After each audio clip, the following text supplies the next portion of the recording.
Buenos días, jóvenes estudiantes del primer año de secundaria del Colegio Divino Maestro Jesús. Quien les saluda como siempre el profesor César Leiva Torres del curso de Razonamiento Verbal. Esta semana vamos a desarrollar ya el capítulo que la semana pasada no concluimos. Comprensión de lectura 2. Como todos sabemos, ¿no? El hecho de leer un texto hace que de alguna manera alimentamos e enriquecemos un poco más nuestros conocimientos. Por eso es importante, jóvenes, ¿no? La lectura. Por eso hay una frase que dice: la lectura, fuente de cultura. Jovencito que lee, jovencito que piensa, que razona, que critica, que refuta. Pero aquel que no lee es un jovencito, pues, ¿no?, que está amarrado a la ignorancia. Muy bien. Entonces, vamos a comenzar rápidamente el capítulo 3 del mes de octubre, comprensión de lectura 2. Nuevamente, como un repaso para refrescar un poquito la memoria, vamos a tener en cuenta lo siguiente, ¿no? La pregunta: ¿qué es leer? Muy importante. Leer es la fascinante aventura donde viajamos sin avanzar, lloramos sin sufrir y experimentamos sin vivir. Eso es lo bonito de la lectura. Por eso es importante, ¿no?, tener en cuenta estos aspectos. Leer es la más grande de las aventuras, es el riesgo supremo, pues no se sabe si después de salir de una página o de un libro seremos igual o si seremos tan distintos que podamos escoger otro destino. Eso es realmente cierto. Por eso la importancia de la lectura es buena. Ahora, ¿para qué leemos? Para tener un conocimiento preciso de la realidad circundante.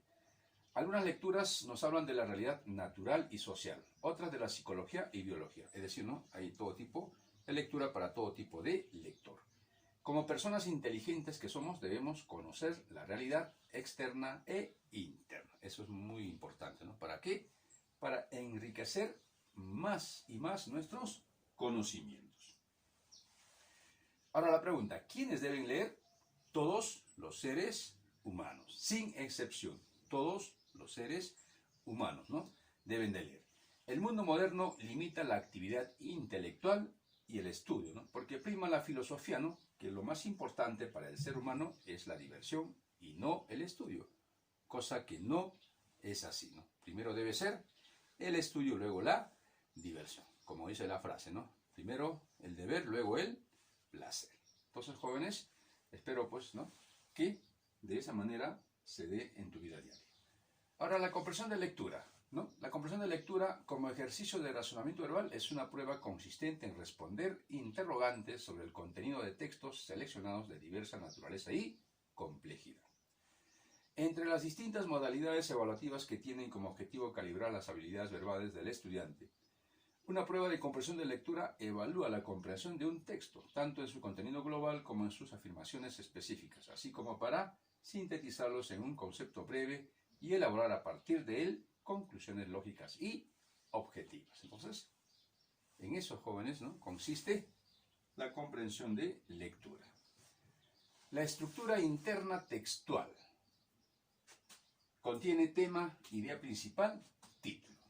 El tema expresa todo el texto en forma global. Solo expone, no afirma ni niega. Se expresa en forma nominal, antecedida generalmente de un artículo y un sustantivo. Como en el ejemplo, el SIDA, artículo, sustantivo.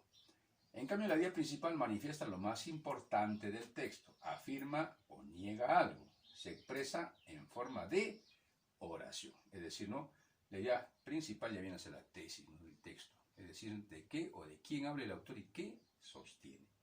Ejemplo, el SIDA destruye las defensas del ser humano. Entonces, de esa manera, lo que era una frase nominal se convierte en una oración, con sujeto, predicado y verbo. Ahora, el título presenta un asunto particular del texto, es decir, especifica el tema dándole nombre. Es consecuencia del tema y la idea principal, ¿no?, y lo presenta con precisión. Se expresa en una frase nominal precedida generalmente de un artículo. Y para que pueda precisar mejor la idea, utiliza conectores lógicos como enlace. Ahí tenemos, el ejemplo: el SIDA y la destrucción del sistema inmunológico. Ahí tenemos la conjunción y, que se utiliza ¿para qué? Para precisar mejor, ¿no?, acerca del tema, que viene a ser el SIDA. Muy bien, jóvenes. Ahora sí, todos saquen su compendio que yo voy a traer el mío.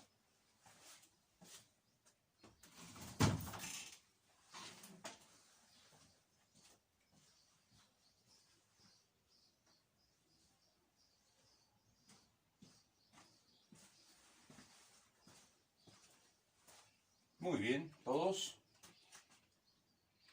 nos hemos quedado en la página 48. Muy bien, comprensión de textos 2.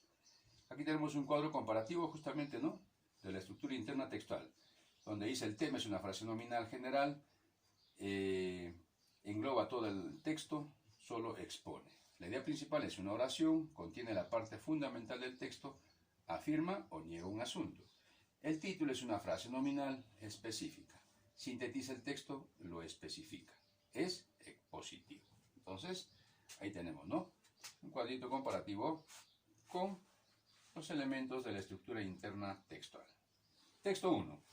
El tiempo es el resultado de una operación compleja, tal vez motivada por la dificultad de cuantificar al tiempo mismo. La unidad de medida reconocida internacionalmente es el segundo, definido como la 86.400 milésima parte del día solar promedio.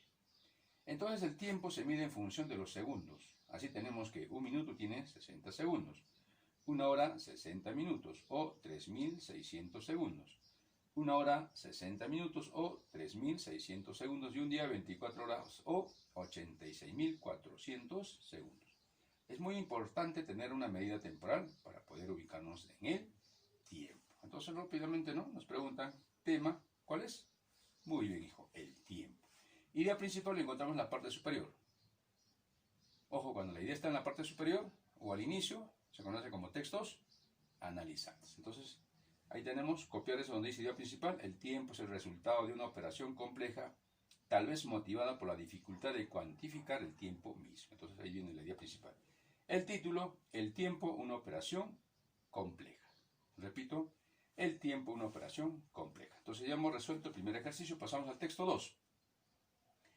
En los laboratorios del Instituto Roslin de Edimburgo, donde nació la oveja Dolly, será posible crear en pocos años un superpollo potenciado genéticamente que dejará obsoletos a los pollos tradicionales, nacidos según las leyes naturales.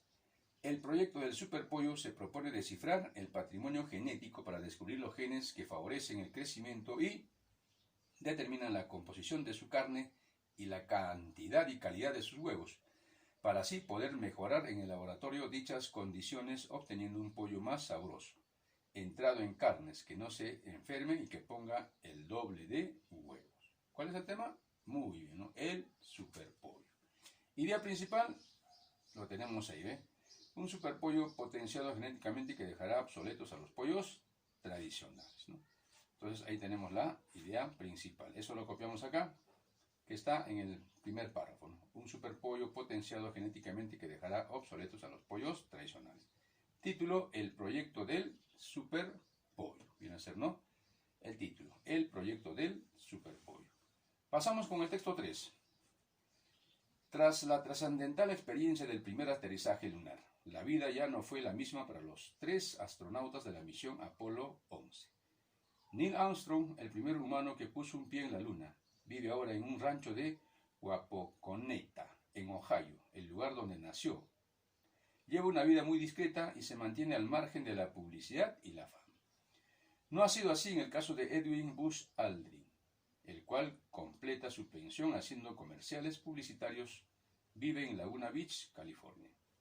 Michael Collins, el tercer astronauta que se quedó orbitando mientras los otros 2 paseaban por la Luna, obtuvo una serie de cargos públicos, pero actualmente tiene su propia empresa. ¿Cuál es el tema de la lectura? Los astronautas del Apolo 11, el Apolo 11 y su viaje a la Luna, el aterrizaje lunar, los 3 hombres de la Luna, el regreso a casa del Apolo 11. ¿De quién nos están hablando, no? Justamente de los 3 astronautas, ¿no?, del Apolo 11, que cada uno llevan vidas distintas. Por lo tanto, la alternativa A. La siguiente pregunta. ¿Cómo titularías al texto? De acuerdo a lo que se ha leído, ¿no? Sería la respuesta a la E, ¿no? Las vidas diferentes de los astronautas del Apolo 11. Ahora, la idea principal del texto, ¿cuál sería, no? Los diferentes rumbos de vida tomados por los astronautas del Apolo 11, porque es la única, ¿no?, que tiene que ver, pues, ¿no?, con la lectura. Entonces, alternativa B. Muy bien, ahora pasamos al texto 4. La punta de la lengua no es la parte más sensible en la percepción de sabores. De hecho, solo se encuentran ahí 1600 gemas del gusto, receptores de sabores, en la parte anterior de este órgano, contra los aproximadamente 2200 de la parte posterior y las 1300 en el fondo de los laterales. La lengua contiene 5100 receptores de sabores. Pero, ¿cómo funciona el mecanismo de la percepción de sabores? La base de esta sensación se debe a una movilización general de los sentidos: olfato, vista, tacto. Otro aspecto importante es el componente psicológico. Sin embargo, es el gusto el principal sentido en la percepción de los 4 sabores fundamentales: dulce, ácido, salado y amargo. Ahora, el tema del texto es, ¿de qué nos habla en el texto? Acerca de la lengua. Muy bien, ¿no? La idea principal sostiene que la lengua cuenta con 5100 receptores de sabores. Alternativa D. Ahora, el título más adecuado sería Los sentidos y la lengua. Muy bien. Ahora, para poder hacerte más fácil el trabajito, también me he dado el tiempo para desarrollar la práctica en casa, cosa que tú ya no tengas nada que hacer. Pero eso sí, viernes 6 de la tarde me entregas libro y cuaderno, todo desarrollado, le tomas foto y le mandas a mí WhatsApp. Tú ya sabes el número, por si te has olvidado. 962 97 39 82. Ese es el número de mi teléfono celular. Muy bien, entonces por último vamos a trabajar la práctica en casa. Texto 1 dice: fue en 1790 cuando la Asamblea Nacional Francesa encargó a la Academia Francesa de Ciencias desarrollar un sistema de unidades de medida adecuado para ser adoptado por el mundo entero. El sistema métrico decimal, basado en el metro como unidad de longitud y en el gramo como unidad de masa, y fue adoptado en los sectores comercial, industrial, científico y técnico de varios países del mundo a partir de 1799, fecha en que por primera vez fue implantado oficialmente en Francia. Muy bien. ¿Cuál es el tema de la lectura? Rápidamente deducimos. ¿Sí o no, hijo? ¿Cuál es el tema? Muy bien, ¿no? El sistema métrico decimal. Alternativa C. El mejor título para el texto sería La implantación del sistema métrico decimal, ¿no? Porque nos hablan de los años y cuándo se implantó. Entonces, alternativa A. Ahora, según la lectura, ¿en qué año se implantó el sistema métrico decimal en Francia? En el año 1799. Muy bien. Entonces, alternativa B. La idea principal del texto sería: el sistema métrico decimal es adaptado por el mundo entero. Entonces, alternativa C. Muy bien, hijo. Ha sido un gusto y un placer haber estado unos momentos contigo. Espero que en casita todo esté bien. Espero que ya la pandemia estemos superando poco a poco esta pandemia que este año nos agarró desprevenidos y estemos listos para empezar nuevamente con ganas y con más fuerza todo lo que se viene más adelante. Que tengas un hermoso día, un abrazo a tu familia. Nos vemos en la siguiente clase. Chao, jóvenes.